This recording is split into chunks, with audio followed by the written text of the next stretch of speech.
commissioners are meeting tonight to address the contract dealings of Mayor Nicholas Sacco, who was forced to return $180,000 in unused sick pay that he was not entitled to. Jillian Risberg, Hudson County TV. In 2007, Mayor Sacco helped pass legislation that limited sick day pay for Board of Ed employees. The Department of Education turned around and nullified that contract, and you gave the money back. You acted like you did the township a favor. My contract was not 2007, it was 2006 and 2009. And that was the contract, the same as the teachers have, and that's the one I operated under, until the state decided to change it. Then they scrambled. By the way, the Supreme Court didn't make a decision until Thursday.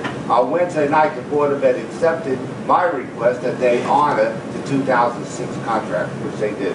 So it because nothing to do with the state. So because you allegedly signed the contract in 2006, you think it's justifiable to still take $180,000 because you signed it in 2006 as opposed to 2011. 2006, 1 day for every 600 days work. 2006, the same as it was in 1974. So which contract called for the $300,000 payout? That was the state contract. The state said, we're not going to approve that contract. You have to make these changes.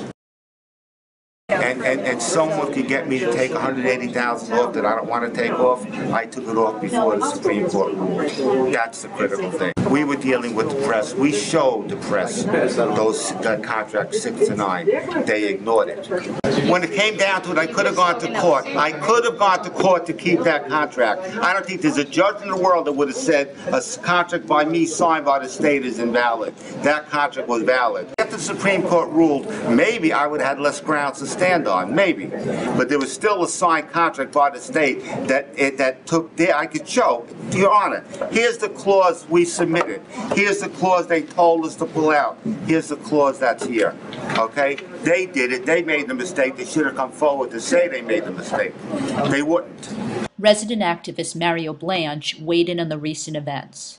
What we're trying to do here is make a better government, and that's what I want to see. I want to see a better, more honest government, a government that operates for the good of the residents in North Bergen, and not for the good of their own wallets. I'm going to write a letter to the State Attorney General of the United States Department of Justice, which is, in essence, the FBI. Right.